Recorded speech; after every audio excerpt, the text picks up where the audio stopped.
기도회 이제 5일째 우리가 또 뜨겁게 기도하고 이제 우리가 또 붙들고 기도할 내용들 여러분들과 잠시 나누고 조금 더 기도하다가 오늘 밤을 마무리하도록 하겠습니다. 먼저 오늘 말씀을 나누기 전에 우리 권사님께서 저에게 딱 집어주셨어요. 제가 말씀을 전할 때 좀 헷갈리게 혼돈스럽게 전하는 부분이 있는 것 같다 해서 제가 하나를 좀 정정하고 좀 명확하게 하기 원하면, 마가복음 9장에서 예수님께서 기도와 금식 외에는 이런 종류가 나갈 수 없느니라 라는 것이, 우리에게서 이러한 종류의 능력이 나갈 수 없다, 기도와 금식 외에는.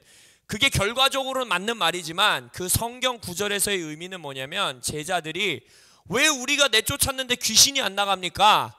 이전에는 우리가 귀신 내쫓아서 나가는데 왜 안 나갑니까? 이랬을 때 예수님이 한 말이, 기도와 금식 외에는 이런 종류의 귀신, 그러니까 다음 세대를 오랜 기간 붙들고 있는 이러한 귀신, 그래서 그게 뭐 구체적으로 우리의 삶에서 오래 지속된 어떠한 묶임일 수도 있고, 오랜 기간 동안 돌파되지 않은 문제일 수도 있고, 또 저의 마음속에 강하게 또 이 말씀을 통해 해석하게 하시는 건 다음 세대들을 붙잡고 있는 그러한 종류가 이들에게서 나가려면 기도와 금식이 필요하다. 그래서 맞는 말이죠. 우리에게도 기도와 금식이 있어야 이런 종류를 나가게 할 수 있는 능력이 우리에게서 나오는 거고, 그러나 이제 우리 말씀 구절을 정확하게 그 문자 그대로의 해석은, 이런 귀신의 종류는, 이러한 애들은, 이런 놈들은 기도와 금식 외에는 이 사람에게서, 어떠한 상황에서, 우리의 자녀에게서 나갈 수 없다라고 말하고 계신 말씀이시라는 걸 조금 더 명확하게 여러분들에게 말씀드립니다. 오늘 이제 5일째 되는 기도의 시간에 여러분들과 나누기 원하는 말씀은, 어제부터 시작한 척피어스 목사님의 입술을 통하여 우리에게 선포된 그물을 기우는 것입니다. 그물을 깁는 것, 멘딩에 관한 말씀이에요. 그물을 깁는 것. 그래서 우리가 이 시즌에 앞으로 이 10년의 새 시대를 준비하는 일 가운데에, 여는 일 가운데에 우리가 그물을 깁는다는 게 어떤 의미인가? 그물은 이제 누가복음 5장에서는 그물을 씻고 있었다라고 표현하고 있고, 그물을 깁고 있다라고 표현하고 있는 그것을 어떻게 할 것인가? 첫째로는 어제 말씀드렸듯이 구멍을 메꾸고, 구멍이 나 있는 대로 꼬매야 되고 메꿔야 된다라고 말씀드렸는데, 이것이, 이 그물을 씻고 그물을 깁는 일이 왜 중요한지를 알아야 됩니다. 왜 그물을 씻어야 되는지, 왜 그물을 준비해야 되는지. 왜냐하면 예수님께서 이 그물을 씻고 있었던, 그물을 기우고 있었던 제자들에게 그 다음에 행한 일을 봐야 돼요. 제자들이 열심히 노력해도 되지 않던 일을, 자신들이 밤새 자신들이 가지고 있는 노하우와 노력으로 모든 걸 해봤을 때도 되지 않던 일을 급작스럽게, 그것도 어마어마한 돌파로 이루시는 일을 맞이하기 위함이었습니다. 할렐루야. 그래서 우리가 이 그물을 깁고 그물을 씻어야 되는 목적은 무엇이냐? 이 새 시대, 새로 열리는 시대, 이 앞으로의 10년의 시대 가운데에 내가 이전의 10년, 이전의 시대, 이전의 시즌 가운데에 이것도 해보고 저것도 해보고 노력도 해보고 별걸 다 해봤을 때 돌파되지 않았던 그 일 가운데에 하나님이 급작스럽게 일하실 것이고, 또한 어마어마한, 우리를 두렵게 만들 정도, 예수님의 발치 앞에 완전히 꼬꾸라질 베드로와 같이 어마어마한 기적과 능력으로 그 일을 행하실 것인데, 그것을 경험하기 위해서는 찢어지지 않는 그물이 있어야 된다는 거예요. 그래서 예수님께서 우리에게 그물을 깁도록, 그물을 씻도록 부르고 계십니다. 그래서 이 그물을 그러면 우리가 어떻게 구멍을 메꾸고, 어떻게 찢어진 부분을 꼬매고 기울 것이냐, 더러워진 그물을 어떻게 씻을 것이냐, 우리가 네 가지로 보고 우리가 붙들고 기도할 것입니다. 첫 번째는 폐의의 해로서 우리의 입을 지켜야 합니다. 척피어스 목사님이 선포하셨던 내용처럼 이 시즌에, 특별히 2020년에 우리가 입에서 선포하는 대로, 입에서 간증하는 대로 우리의 미래가 결정될 것이다 라고 말씀하셨어요. 그래서 우리 잠언 18장 21절에서 말하는 것처럼 죽고 사는 것이 혀의 힘에 달려 있다라고 하였는데 생명의 말을 선포하시는 여러분들 되시길 예수 이름으로 축원합니다. 우리가 지난 데이비 킴 선교사님이셨나요? 말씀 선포하셨던 게 뭡니까? 약속이 선포되고 예언이 선포되면, 지금 우리에게 약속이 선포되고 예언이 선포되셨음을 믿습니까? 그 상황 가운데 바로 무슨 일이 일어난다 그랬어요? 완전히 반대되는 상황이 일어난다 그랬어요. 그때에 그 반대되는 상황을 주시는 이유가 주가 이루심을 우리에게 알게 하기 위함에, 세상 모두에게, 우리 주변 사람들에게 이건 내가 한 게 아니고 우리가 한 게 아니고 주님께서 이루셨다라는 것을 알게 하기 위하여 그러한 상황들을 허락하실 때가 있다라는 거예요. 근데 그때 우리가 입을 지켜야 합니다. 그때 불평 아니면 의심, 이게 과연 될까? 아유, 주님의 뜻이면 되겠지. 이러한 가벼운 말들, 이런 것으로부터 여러분들의 입을 지키시는 2020년 되시길 예수 이름으로 축원합니다. 다시 한번 척피어스 선지자를 통하여 우리에게 주님이 선포하신 말은 나의 입의 선포가, 특별히 올해의 입의 선포가 간증이 우리의 미래를 결정하게 될 것입니다. 두 번째, 척피어스 목사님이 집회 기간 동안에 들었던 예시가 무엇이냐? 바로 모세입니다. 모세가 하나님이 새롭게 여는 시대에, 그리고 또한 자신의 인생을 전부 준비해온 하나님의 약속을 실제적으로 경험하는 그 약속의 땅으로 들어가지 못한 이유는 딱 하나였어요. 바로 하나님의, 그러니까 이게 척피어스 목사의 표현하기는 스트라이킹에서 스피킹으로 못 갔다라는 거예요. 무슨 말이냐? 처음에는 바위를 치라 그랬죠. 그랬더니 물이 터져 나왔습니다. 그러나 두 번째에는 하나님이 바위를 향하여 명령하라 했는데 그때도 모세는 바위를 때려버립니다. 그래서 이 때리는 것에서부터 선포하는 것으로의 이동을 온전히 이루지 못했기 때문에 약속의 땅으로 모세는 들어가지 못했다라는 거예요. 그럼 이것이 어떤 의미이냐? 두 가지의 의미가 우리에게 있는 것입니다. 첫 번째, 우리가 우리의 예배를, 우리의 직장에서의 하루하루를, 나의 가정 안에서 가족들과의 관계를, 믿지 않는 자들에게 나의 태도를 다 점검하셔야 됩니다. 왜냐? 이전에 살아오고 이전에 행해왔고 이전에 경험한 모습으로 2020년을 살아간다라면 우리는 모세가 옮기지 못했던 모습과 같이 똑같이 머물 수 있다는 것입니다. 이전에 잘 됐던 것도 내려놓을 수 있어야 되고, 이전에 잘 안 되고 있었는데 그것을 계속하고 있었는데 올해도 그걸 똑같이 행하고 있으면 안 되는 것이고, 그래서 우리의 삶의 모든 영역 안에서 하나님이 스트라이킹에서 스피킹으로 옮기고 계시는 그 이동을 우리가 반드시 신뢰하고 순종하고 움직여야 하는 것입니다. 근데 그것이 또 중요한 게 뭐라는 거예요? 입의 선포라는 거예요. 하나님께서 입의 선포를 명하시는 순간들이 올 것이라는 것입니다. 그때 우리가 순종해야 돼요. 그래서 이 10일간의 기도도 우리는 그것을 하고 있는 것입니다. 하나님께서 우리에게 입을 열어 간청하고 기도하고 선포하라고 이 10일의 시간을 명령하셨을 때에 우리가 순종함으로 모였음을 믿습니다. 그 다음에 두 번째, 이 모세를 통하여 하나님께서 우리에게 어떠한 그물을 기우라고 말씀하시느냐? 바로 분노를 다스려야 된다는 것입니다.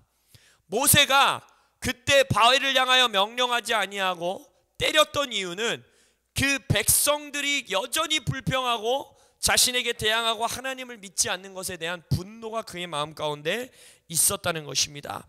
근데 여러분, 여기서 말하고 있는 분노는 여러분들 잘 기억하셔야 되는데, 화를 내기에 아주 정당한 상황임을 잊지 마십시오. 모세가 여기서 분노를 갖는 것은 아주 정당한 상황이었습니다.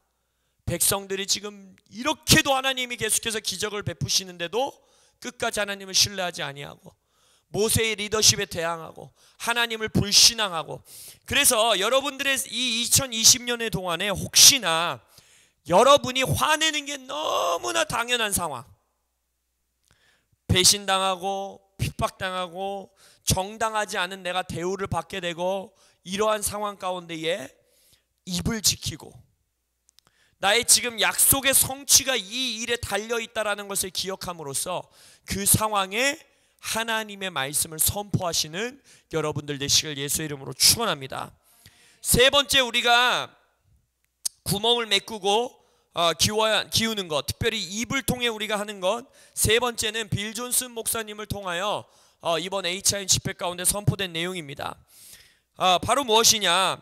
찬양에 관한 것입니다. 예배에 관한 것입니다. 척 피어스 목사님의 말씀은 어제도 우리가 봤듯이 2020년에는 유다 지파가 반드시 먼저 나아가야 된다라고 선포하셨습니다. 그래서 2020년에 새 노래하는 것, 입을 열어 예배하는 것, 찬양하는 것이 너무 중요하다고 어제도 우리가 보았는데, 이사야서 60장 18절에 보면 이러한 말씀이 있습니다. 한번 그거 펴볼까요? 이사야서 60장 18절입니다.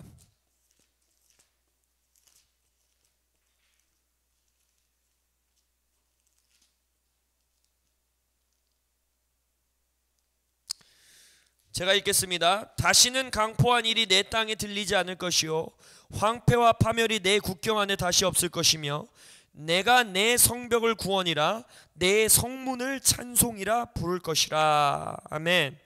성벽은 구원이라, 그리고 성문은 찬송이라, 찬양이라 말한다라고 하고 있습니다. 빌 존슨 목사님이 어느 날 이러한 음성을 들으셨대요. 성벽으로 둘러싸인 도시라 할지라도 문이 없으면 온전히 안전한 도시로 설 수 없다. 그러니까 문이 안 달려 있다라는 거죠. 문이 그냥 뚫려 있다라는 거예요. 성벽으로 둘러싸인 도시라 할지라도 문이 없으면 온전하게 안전한 도시로 설 수 없다. 구원이 우리 삶에 둘러싸여 있고 우리가 주님 앞에 구원을 받은 민족이라 할지라도 내 삶에 진정한 찬양의 문이 달려 있지 않다면 우리는 완전히 안전한 인생을 살고 있지 않다는 것입니다. 성벽은 구원이에요. 구원은 하나님만이 이루시는 것입니다. 구원은 하나님의 선물입니다. 그래서 성벽은 우리가 짓는 게 아닙니다. 성벽은 하나님이 지어주십니다. 그러나 하나님께서 그 성벽을 마무리하기 위해 문을 달라고 우리에게 명령하고 계시는데, 그 문은 찬양과 찬송인 것입니다. 예배인 것입니다. 그래서 빌 존슨 목사님이 이 문에 관련된 말씀을 여러 구절을 말씀하시면서 그 중에 하나가 무엇이었냐? 계시록에는 문이 하나의 통으로 된 진주로 되어 있다라는 거예요. 12문이. 그 계시록 말씀 기억나십니까? 그냥 완전히 하나의 어마어마하게 커다란 진주로, 통으로 문이 이루어져 있다라는 것입니다. 근데 이 진주는 어떻게 만들어집니까? 그 조개 안에서 까칠까칠하게 마찰되고 꺼끌스럽게 서로 이게 충돌되고 하면서 이 진주가 만들어집니다. 그래서 이 문이 찬양이라는 것, 빌 존슨 목사님이 예언적으로 선포한 게 무엇입니까? 어려움 가운데서 찬양해야 된다라는 건 우리가 많이 들었어요. 그렇죠? 삶이 어렵고 환난이 있어도 어려움 가운데서 찬양해야 한다라는 말을 많이 들었지만, 오히려 빌 존슨 목사님은 이 찬양의 문이 진주로 되어 있다라는 것을 통하여 우리에게 예언적으로 선포하신 것은 어려움으로 인해 주를 찬양해야 된다는 것입니다. 우리의 삶에 있는 문제로 인해서 주님을 찬양하라는 것입니다. 왜냐? 그때가 바로 우리의 문이 세울 수 있는 기회로 주어진다는 것입니다. 이게 무슨 말이냐? 하나님의 나라가 임하고 예수님이 재림하고 천국의 하늘이 이 땅으로 내려왔을 때 그곳엔 슬픔이 없습니다. 그곳엔 문제도 없습니다. 그곳엔 마찰도 없고 충돌도 없고 우리에게 어려운 핍박도 없고 고난도 없습니다. 이 땅에서만 우리가 가지고 있는 기회, 우리의 성벽, 구원의 성벽을 둘러친 주님의 성벽 가운데에 우리가 이 아름다운 진주의 문을 닫는 그날까지 진주를 준비할 수 있는 시간은 이 땅에서만 주어진다는 것입니다. 그래서 어려움이 있을 때 나의 삶을 이렇게 막 까칠까칠하게 마찰을 할 때에, 그때 그 문제로 인하여 주님을 찬양할 때에 우리의 진주는 더 아름답게 준비되어지는 것이고 우리의 진주는 더 크고 화려하게 준비되어진다는 것입니다. 그래서 우리가 이 2020년 어려운 순간이 왔을 때에 그 어려움으로 인해, 그 고난으로 인해, 그 핍박으로 인해, 그 배신으로 인해, 그 상처로 인해 주님을 찬양하시는, 입을 열어 주를 찬양하시는, 그리하여 그물을 깁는 한 해 되시길 예수의 이름으로 선포합니다.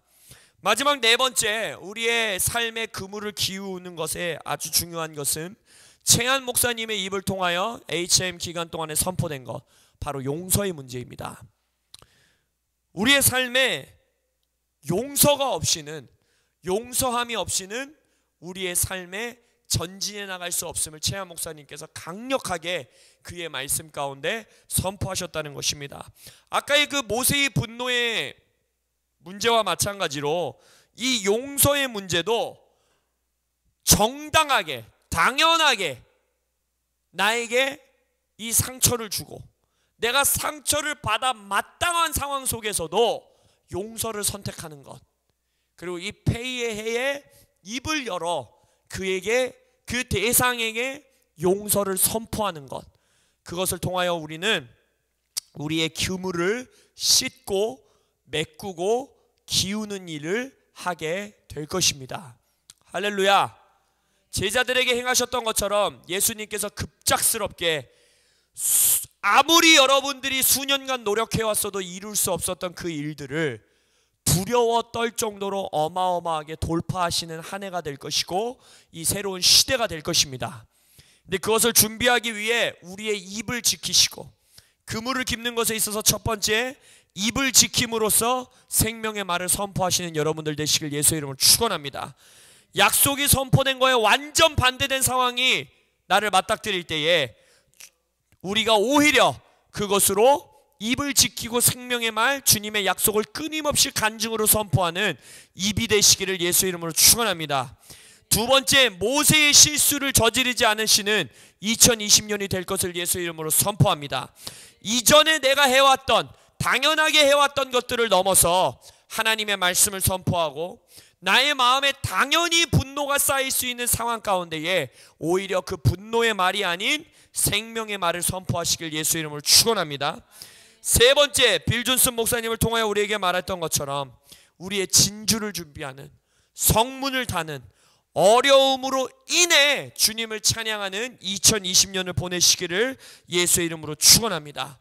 마지막으로 용서의 말, 화해의 말이 여러분들의 입술에서 선포되어 이 예수님의 놀랍고 두려워 떨리는 역사를 준비하는, 그물을 깁는, 그물을 씻는 2020년이 되시기를 예수의 이름으로 축원합니다. 아멘. 이 말씀 붙들고 우리 조금 더 기도하며 나아가겠습니다.